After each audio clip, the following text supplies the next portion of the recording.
Hello guys, मैं हूँ सूरज शर्मा और आप देख रहे हैं शर्मा फिजिक्स क्लासेस का यूट्यूब चैनल। इस चैनल के माध्यम से मैं आपको क्लास 11th और 12 का फिजिक्स का लेक्चर प्रोवाइड करूँगा। तो हम लोग आज से इसका शुभारंभ कर चुके हैं। फिजिक्स का फर्स्ट चैप्टर फर्स्ट एक्सरसाइज देखते हैं क्लास 11 का, वो है फिजिकल वर्ल्ड।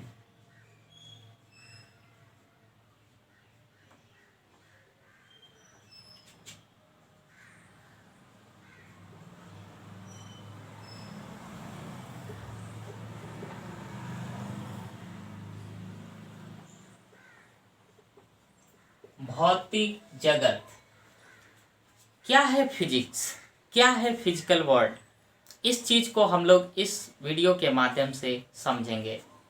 सबसे पहले फिजिक्स को पढ़ने से पहले एक चीज को डिस्कस करना चाहेंगे और वह है साइंस। साइंस का हिंदी होता है विज्ञान, और विज्ञान जो है एक लैटिन वर्ड से बना हुआ है, साइंटिया से, जिसका मतलब होता है टू नो।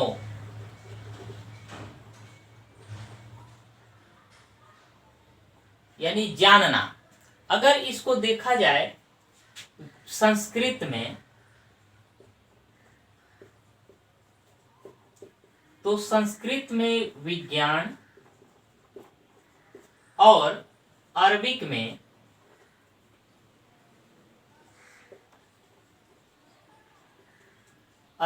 जो होता है इल्म,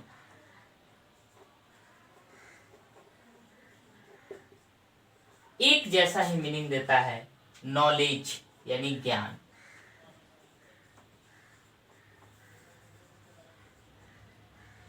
यानी हमको साइंस में नॉलेज के बारे में जानना है।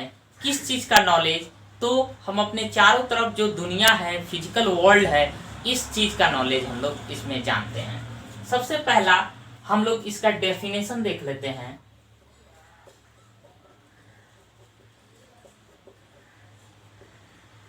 तो डेफिनेशन में आते हैं तो देखिए लिखा जाए, a systematic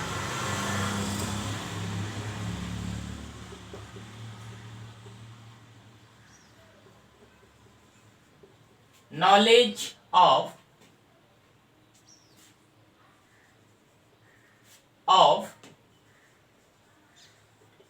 physical or material world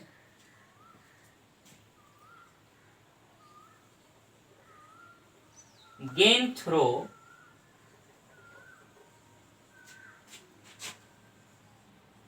observation and experiment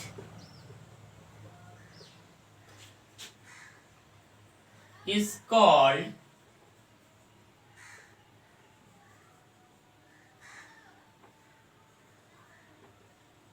science. यानी साइंस जो है एक संरचनात्मक और क्रमबद्ध ज्ञान, किसके बारे में? तो फिजिकल या मटेरियल वर्ल्ड के बारे में, संसार के बारे में एक संरचनात्मक, एक श्रेणीबद्ध ज्ञान को हम लोग विज्ञान कहते हैं। तो ये रहा इंट्रोडक्शन। इसमें बहुत सारे ब्रांचेज होते हैं। ब्रांचेस की अगर बात करते हैं, इसके शाखाएं, तो मुख्य रूप से इसको दो पार्ट में ही बांटा जाता है। एक है फिजिकल साइंस,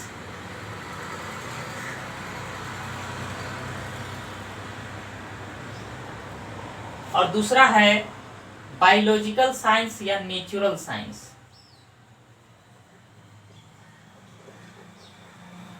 इसमें भी हम लोग दो कैटेगरी में बांटते हैं इसको। एक है बोटनी, सेकंड है जूलॉजी। और इसमें अगर देखा जाए तो ये जो है फर्स्ट टाइप इसका फिजिक्स होता है और सेकंड केमिस्ट्री। तो हम लोग जो है इसी चीजों को, इस सब्जेक्ट को डिटेल्स में पढ़ने वाले हैं। हम लोग आगे बढ़ते हैं।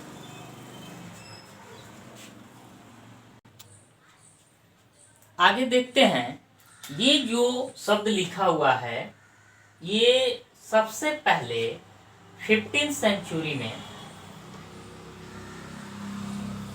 सेंचुरी में इसको देखा गया और ये लैंग्वेज है ग्रीक। ग्रीक लैंग्वेज का ये एक टेक्स्ट है और इसका प्रोनाउंसिएशन होता है फ्यूसिस, और फ्यूसिस से ही बना हुआ है। फ्यूसिस वर्ड प्रोनाउंस होता है और इसका मीनिंग है नेचर, या इसको कह सकते हैं natural phenomenon.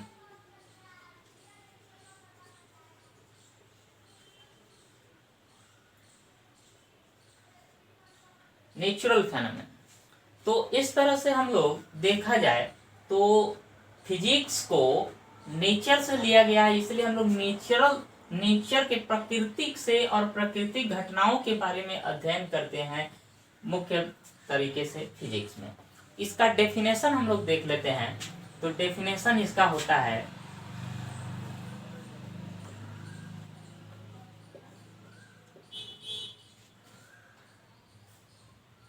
Physics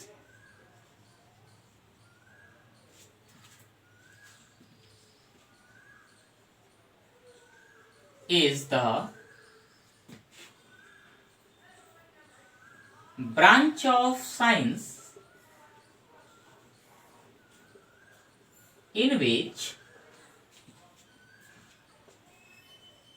deals with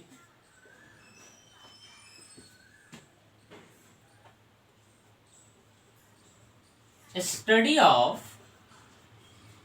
nature or nature and natural phenomenon। Natural phenomenon यानी प्रकृति और प्रकृति के बारे में घटनाओं का के अध्ययन को ही हम लोग फिजिक्स कहते हैं। अगर हम लोग आगे देखते हैं तो फिजिक्स का हिंदी में डिफिनीशन होता है प्रकृति तथा प्राकृतिक घटनाओं का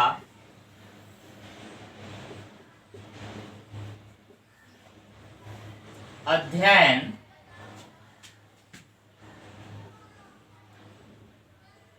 को भौतिकी कहते हैं।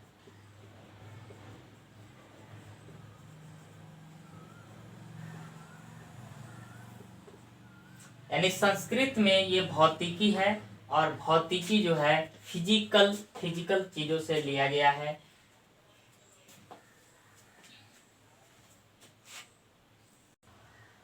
अब हम लोग बात करते हैं ओरिजिन ऑफ फिजिक्स।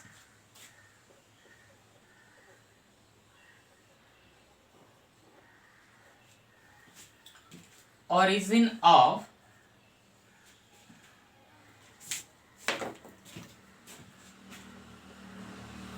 फिजिक्स यानी फिजिक्स की उत्पत्ति। तो फिजिक्स जो है ये माना जाता है कि शिव शब्द से बना हुआ है। शिव, इसका संधि विच्छेद किया जाए तो 100 और ई आता है।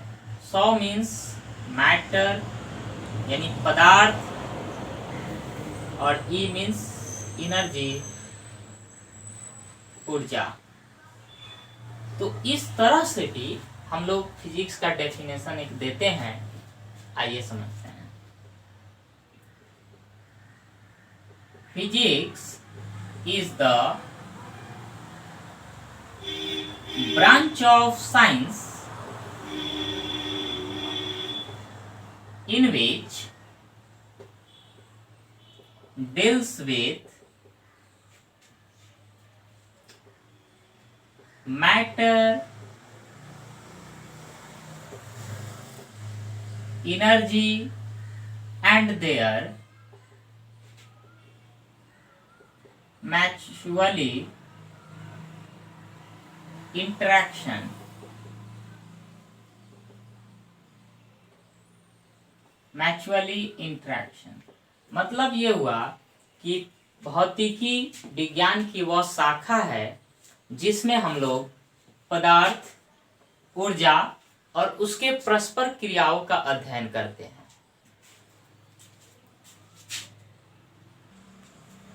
अब हम लोग देखेंगे फिजिक्स में एक बेसिक प्रिंसिपल है। जितने भी साइंटिस्ट हुए हैं सभी के दिमाग में ये दो प्रिंसिपल, बेसिक प्रिंसिपल फिजिक्स का हमेशा रहा है। इसका मीनिंग ये होता है, यूनिफिकेशन क्या होता है? तो यूनिफिकेशन का मतलब हुआ एकीकरण, यानी बहुत सारे डाइवर्स तरीके के हमारे पास प्रॉब्लम होंगे और वो सारे प्रॉब्लम को एक यूनिक लॉ से प्रूव कर दे, तो ये यूनिफिकेशन कहलाता है। जैसे हम बात करते हैं फॉलिंग ऑफ एन एप्पल,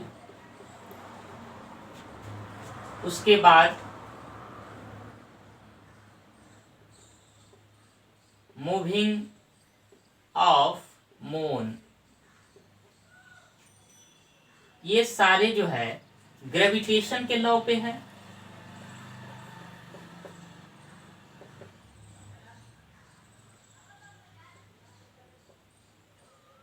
तो ये दो चीजें, इसके अलावा बहुत सारे हैं, हम लोग पृथ्वी पे रुके हुए हैं, ये सारे चीज जो है पेंडुलम का मूवमेंट, पेंडुलम स्विंग, ये तीन चीज अभी हम फिलहाल बता रहे हैं, ये तीनों ग्रेविटेशन से रिलेटेड है। उसके बाद अगर हम लोग देखते हैं तो लॉ ऑफ कंजर्वेशन में हमारा लेंज लॉ, क्रिस्चॉफ लॉ,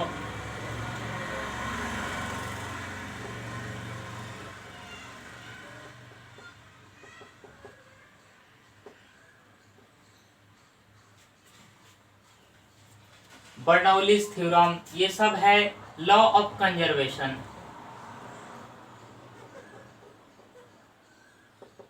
ये तीनों चारों चीजों का बर्नौलीज लॉ फ्लूइड में हो गया, ये आपके कंजर्वेशन लॉ से डील होता है।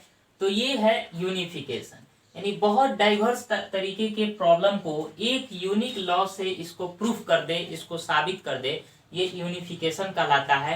रिडक्शनिज्म, तो रिडक्शनिज्म जो है ये जस्ट इसका यूं कहे कि अपोजिट समझ सकते हैं। ये जैसे रिडक्शनिज्म में होता क्या है कि जैसे मेरे पास एक बहुत बड़ा प्रॉब्लम है और उस प्रॉब्लम को एक लॉ से नहीं प्रूफ हो रहा है, नहीं सिद्ध हो रहा है, वो सॉल्व हो रहा है, तो उसके लिए हम लोग क्या करते हैं, उसके छोटे छोटे टुकड़ों में काटते हैं और हर टुकड़े का अलग अलग लॉ का यूज करके उसको सॉल्व करते हैं और इस तरह से मेरा पूरा प्रॉब्लम सॉल्व हो जाता है। जैसे मान लीजिए कि एक लकड़ी का ब्लॉक है, उसमें बुलेट जाकर लगा, फिर बुलेट के थ्रू उसमें मोमेंटम जो था वो कंजर्व हो गया और फिर वे एक पेंडुलम को लगा वो जाकर के, तो वो फिर ऊपर कितना उठा, तो ये सारे अलग अलग लॉ से हैं। तो इस चीजों को हम लोग रिडक्शनिज्म में समझते हैं। ये प्रिंसिपल है, बहुत ही बेसिक प्रिंसिपल है फिजिक्स के। अब हम लोग बात करेंगे फिजिक्स के क्लासिफिकेशन पे। फिजिक्स का क्लासिफिकेशन देखने के लिए लिखते हैं पहले।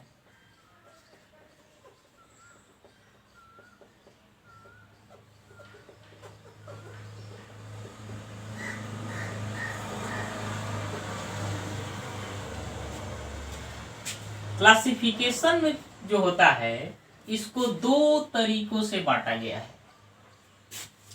पहला तरीका है जो मोटे मोटे चीजों के, बड़े बड़े चीजों को अध्ययन करते हैं, और ये जो होता है छोटे छोटे चीजों को अध्ययन करते हैं। तो लिखा जाए इस पे मैक्रोस्कोपिक।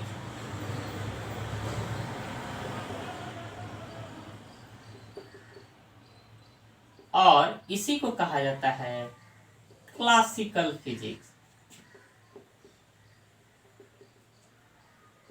यानी बड़े बड़े चीजों का अध्ययन हम लोग करते हैं इसमें, जो पहले से ही हमको प्राप्त हो चुका है, जिसके बारे में जान चुके हैं। अब माइक्रोस्कोपिक,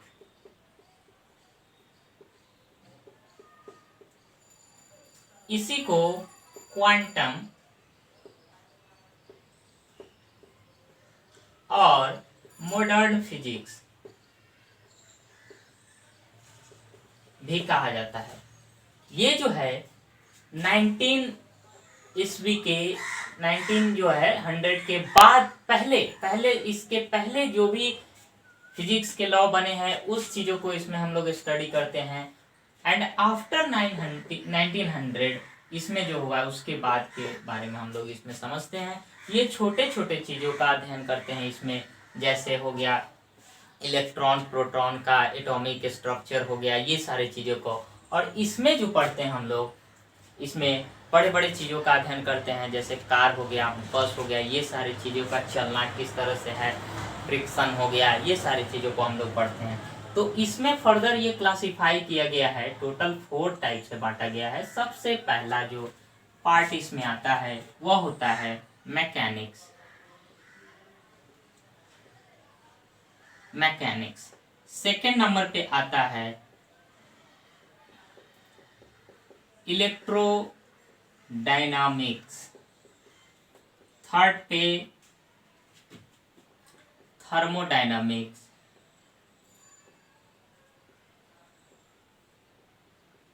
और फोर्थ पे ऑप्टिक्स। इसमें हम लोग चर्चा करते हैं मैकेनिक्स में क्या होता है, मोशन के बारे में पढ़ना है। जितने कार हो गए, बस हो गए, उसका मोशन, उसके बाद फ्रिक्शन वगैरह पढ़ना है इसमें। तो ये सभी बड़े बड़े चीज़ों को बारे में पढ़ना है। इलेक्ट्रोमैग्नेटिक में हो जाएगा आपका करंट हो गया, इलेक्ट्रिसिटी हो गया, मैग्नेट के बारे में पढ़ना है, जितने भी लॉ लगते हैं ये। उसके बाद ये जो है आपका इसमें टेम्परेचर के बारे में पढ़ते हैं हम लोग,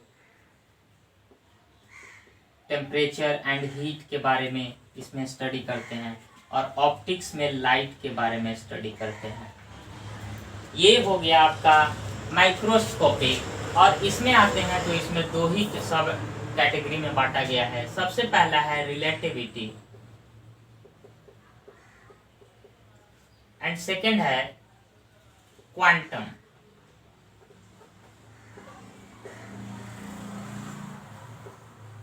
ये माइक्रोस्कोपिक है, यानी इसका जो आविष्कार हुआ है, इसका जो इन्वेंशन हुआ है बाद में हुआ है। छोटे छोटे चीज़ों का इसमें हम लोग स्टडी करते हैं और इसमें बड़े बड़े चीज़ों का स्टडी करते हैं। तो ये मुख्य रूप से आपका क्लासिफिकेशन हो गया। अब आगे बात करेंगे फिजिक्स का स्कोप और एक्साइटमेंट के बारे में।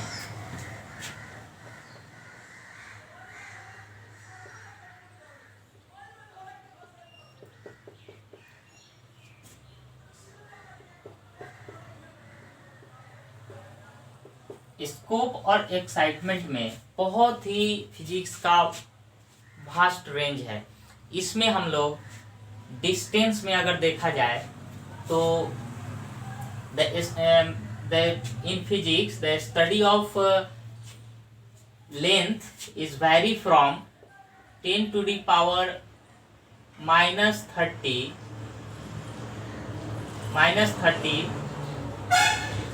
10 to the power 14 से 10 to the power 25। ये जो है metre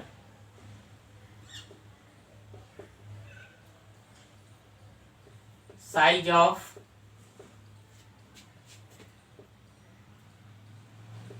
nuclear, size of nucleus, और ये जो है साइज ऑफ यूनिवर्स। ये डिस्टेंस में इतना वेरी करता है 10 टू द पावर माइनस 14 से लेके 10 टू द पावर 25 तक। उसी तरह से अगर मास में देखा जाए तो 10⁻⁻30 से 10⁻55 तक ये क्या है, तो मास ऑफ, इसके डिग्री में, इसके रेंज में होता है मास ऑफ इलेक्ट्रॉन, और ये जो है मास ऑफ सन। उसी तरह से अगर टाइम पीरियड में अगर देखा जाए, ये जो है डिस्टेंस का रेंज है, ये मास का रेंज है, और उसी तरह से अगर देखा जाए तो -22 से लेके 10⁻18 तक सेकेंड तक ये होता है। ये जो डिस्टेंस है time taken by light to cross nucleus,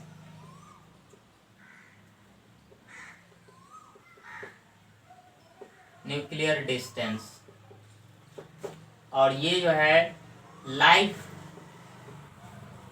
time of सन। ये हो गया आपका स्कोप। बहुत ज़्यादा इसका वास्ट रेंज है। एक्साइटमेंट की बात करते हैं तो एक्साइटमेंट में जैसे हमारे घरों में टीवी है, मोबाइल है, कंप्यूटर का इतना फास्ट जनरेशन आ चुका है, अब 5th जनरेशन, उसके बाद रोबोट हो गया, ये हमारे साइंस का एक हिस्सा हो चुका है, डेली लाइफ का ये सारे चीज़। तो ये सब बहुत ही एक्साइटमेंट है, एक्साइटमेंट से ही पूरा भरा पड़ा हुआ है फिजिक्स। अब आगे बात करेंगे हम लोग फिजिक्स का अदर साइंस से किस तरह से रिलेशन है। तो फिजिक्स जो है बहुत ज़्यादा रिलेटेड कर है। जैसे मान लेते हैं यहाँ पे अगर फिजिक्स है तो ये केमिस्ट्री से भी रिलेट करता है, बायोलॉजी से भी रिलेट करता है, उसके बाद मैथ जो है बहुत ज़्यादा हेल्प करता है इसको कैलकुलेशन में। उसके बाद मेडिकल में जितने भी इक्विपमेंट बनते हैं, बायोमेट्रिक, ये सारी चीज़ें वहाँ पे इंस्ट्रूमेंट फिजिक्स से ही रिलेटेड होता है। तो इस तरह से हर जगह ये क्या है, पूरा फिजिक्स रिलेट करता है बहुत सारे लैंग्वेज पे, बहुत सारे ये। अब आगे हम लोग बात करते हैं फिजिक्स रिलेटेड टू सोसाइटी। तो इस टॉपिक में अगर हम लोग देखना चाहें तो physics plus technology,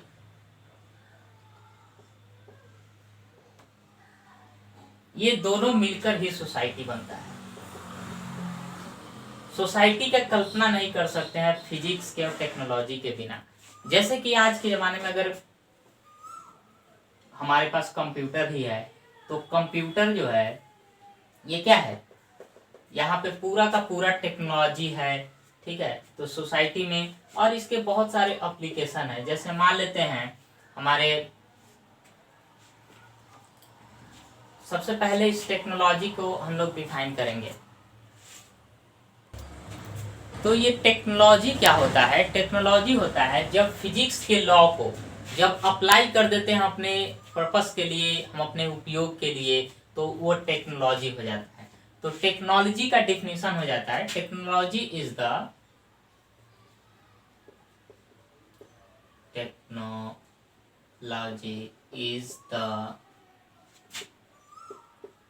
application of principle of physics in our purpose। हम अपने उपयोग के लिए फिजिक्स के प्रिंसिपल को, इसके लॉ को जब यूज करते हैं तो ये टेक्नोलॉजी बन जाता है।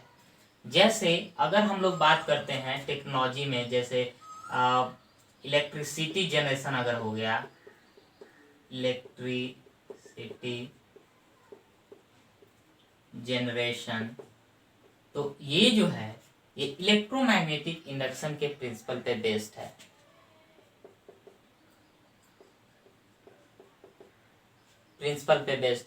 उसी तरह से हम लोग अगर देखते हैं जैसे मास मीन ऑफ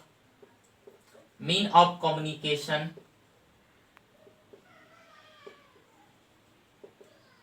तो यहाँ पे वेव है, प्रोपैगेशन ऑफ वेव के प्रिंसिपल पे बेस्ड है।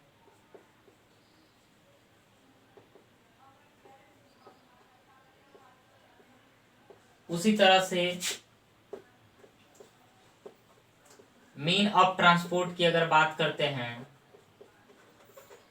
तो मीन ऑफ ट्रांसपोर्ट में पेट्रोल इंजन हो गया,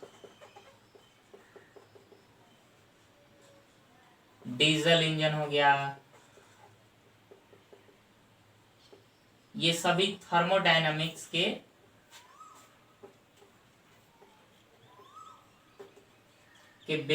सिद्धांत पे आधारित है, उस पे बेस्ड है। तो इस तरह से टेक्नोलॉजी भी हमारे सोसाइटी को बहुत इफेक्ट करता है। अगर फिजिक्स का कोई प्रिंसिपल जब यूज कर लेते हैं तो टेक्नोलॉजी बन जाता है, और अगर टेक्नोलॉजी में अगर इम्प्रूवमेंट हुआ तो वो फिजिक्स का लॉ भी बन जाता है। तो एक दूसरे से ये रिलेटेड है, बहुत ज़्यादा संबंधित है। अब लास्ट में हम लोग 4 फंडामेंटल फोर्स के बारे में पढ़ेंगे और लेक्चर को ख़त्म करेंगे। मेरे पास 4 फंडामेंटल फोर्स जो है वो है gravitational force, electromagnetic force, strong nuclear force and weak nuclear force. ये जो है स्ट्रॉन्ग न्यूक्लियर फोर्स और वीक न्यूक्लियर फोर्स, इसमें कुछ अंतर है, इस चीज को हम लोग समझ लेते हैं। ये न्यूक्लियर फोर्स इसको सिंपली कह सकते हैं और इसको सिंपली वीक फोर्स कह सकते हैं। क्योंकि ये न्यूक्लियर से संबंधित है, न्यूक्लियर से रिलेटेड है, इसलिए स्ट्रॉन्ग न्यूक्लियर फोर्स इसको कहते हैं। इसमें हमारा न्यूक्लियर फोर्स भी चलेगा, और इसको हम लोग वीक फोर्स कह सकते हैं सिंपली, क्योंकि न्यूक्लियर से संबंधित है इसलिए इसको वीक फोर्स कहते हैं। तो इसको एफ डब्ल्यू कह सकते हैं, इसको एफ एन कह सकते हैं, इसको एफ ई कह सकते हैं, और इसको एफ जी कह सकते हैं। अब समझते हैं कि ये सब में अंतर क्या है, क्या बेसिक रिलेशन है इस आपस में। तो जैसे मान लेते हैं दो मेरे पास कोई मास है और ये किसी डिस्टेंस पे रखा हुआ है, तो ये दोनों आपस में एक दूसरे के तरफ आकर्षित होगा, एक दूसरे के तरफ अट्रैक्ट करेगा। तो ये नेचर में अट्रैक्शन ही होता है, अट्रैक्शन अट्रैक्टिव नेचर में होता है। दूसरे नंबर पे बात करते हैं तो ये लॉन्ग रेंज है, यानी काफी दूरी से ये एक्ट हो जाता है। इसका अगर फॉर्मूला देखेंगे तो फिर ज्यादा हो जाएगा, लेकिन लिख लेते हैं। एफ जी इक्वल टू होता है जी m1 m2 by are square. यहाँ पे देखा जाए तो जैसे हमारे पास इलेक्ट्रोमैग्नेटिक फोर्स है, तो इसमें इलेक्ट्रॉन जैसे होता है ना, इलेक्ट्रॉन पॉजिटिव हो गया, यहाँ निगेटिव हो गया, और यहाँ पे एक पॉजिटिव है, तो ये दोनों आपस में क्या होगा, आना चाहेगा करीब में, और निगेटिव अगर सेम चार्ज है तो ये दूसरे से रिपेल करेगा। तो ये फोर्स जो होता है काफी स्ट्रॉन्ग फोर्स होता है, strongest one of the strongest force होता है। स्ट्रॉन्ग नहीं होता है, स्ट्रॉन्गेस्ट मतलब काफी है। ये जो होता है वीक फोर्स होता है, ये बहुत ही वीक होता है। इसका रेंज हाई है लेकिन बहुत ही लो होता है, कम इसका स्ट्रेंथ है। और ये जो है nuclear force, strong nuclear force है, जैसे ये न्यूक्लियस है,